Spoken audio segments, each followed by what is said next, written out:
கன்னியாகுமரி மாவட்டம் நாகர்கோயில் அடுத்த வடலிவிளை அரசு தொடக்கப்பள்ளியில் நள்ளிரவு நேரத்தில் மர்ம கும்பல் பள்ளிக்குள் புகுந்து மின்விசிறி, டியூப் லைட் மற்றும் குடிநீர் குழாய், பூச்செடிகளை அடித்து சூறையாடியுள்ளனர்.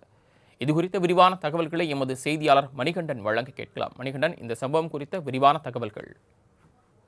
வணக்கம் சரவணன். கன்னியாகுமரி மாவட்டம் நாகர்கோவில் அடுத்த வடலிவிளை அரசு தொடக்கப்பள்ளியில் நள்ளிரவில் புகுந்து மர்ம கும்பல் பள்ளியின் வகுப்பறையில் இருந்த மின்விசிறி, சேர் போன்றவற்றை அடித்து உடைத்துள்ளனர். அதே போன்று டியூப் லைட், குடிநீர் குழாய், பூஞ்செட்டிகளையும் எடுத்து உடைத்துள்ளனர். இந்த அடாவடி சம்பவம் அரங்கேறியுள்ளது.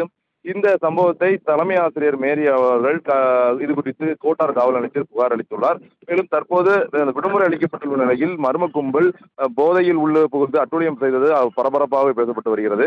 கன்னியாகுமரி மாவட்டம் நாகர்கோவிலில் அடுத்த வடலிவிளை அரசு தொடக்கப்பள்ளி மற்றும் நடுநிலைப்பள்ளி இணைந்து செயல்பட்டு வருகிறது.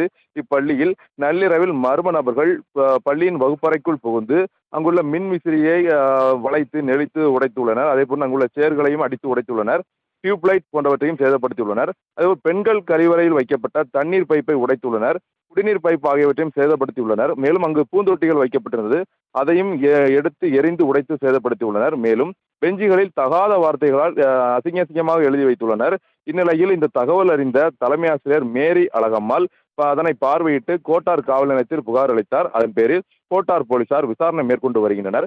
கோடை விடுமுறை என்பதால் பள்ளியில் செயல்படாத நேரத்தில் மர்ம நபர்கள் போதையில் புகுந்து சேதப்படுத்தியது தெரிய வந்தது. மேலும் அப்பகுதியில் உள்ள சிசிடிவி காட்சிகளை போலீசார் ஆராய்ந்து வருகின்றனர். மேலும் அப்பகுதியில் கஞ்சா கும்பல் நடமாட்டம் அரங்கேறி அதிகமாக இருந்து வருகிறது. கடந்த 3 மாதங்களுக்கு முன்பு இரவில் வழியாக வந்த பலசர கடைக்காரரை அடித்து எரித்து கொண்ட சம்பவமும் அந்த பகுதியில் ஏற்கனவே அரங்கேறி உள்ளது.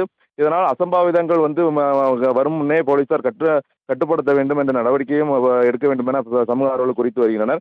பள்ளிக்குள் புகுந்து இந்த மாதிரி அடாவடித்தனம் மேற்கொண்ட சம்பவம் கன்னியாகுமரி மாவட்டத்தில் பரபரப்பை ஏற்படுத்தியுள்ளது. சரவணன், தாங்கள் வழங்கிய விரிவான தகவல்களுக்கு நன்றி மணிகண்டன்.